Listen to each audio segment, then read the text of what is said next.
Müüsin raamatuid Ameerikas ukselt uksele 2004. kuni 2009. aastani ja kokku 6 suvel. Müügiedu ei tulnud kohe ega kergelt.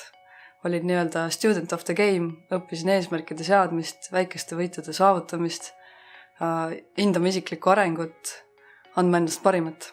Lisaks müügile värbasin, treenisin ja juhtisin kokku 47 tudengit.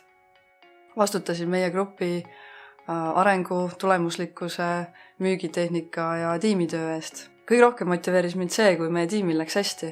Tahtsin olla eeskujuks ja uskusin, et kui soovin, et minu tiim kasvaks, siis ma pean ise veel rohkem kasvama. Täna tegutsen KPMG advokaadibüroos partneri ja vandeadvokaadina. Juhin ühinemiste omandamiste, ühinguõiguse ja tööõiguse töögruppe.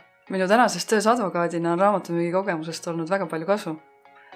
Hea advokaat ja meeskonnajuht peab samuti oskama müüa ideid ja leidma uusi kliente. Parima õigusteenuse pakkumiseks tuleb esmalt välja selgitada kliendi vajadus ja seejärel pakkuda nutikaid lahendusi.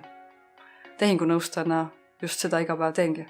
Oma positiivse kogemuse pinnalt soovitan kindlasti Southwesterni suveprogrammiga liituda, sest saad reaalse elu ja projektijuhtimise kiirkursuse. Töötad koos teiste motiveeritud tudengitega, osaled koolitustel, saad teiste juhendamise ja probleemide lahendamise oskuse. Iga päev õpid midagi uut, arened ise ja oskad tulevikus toime tulla väljakutsetega igas valdkonnas.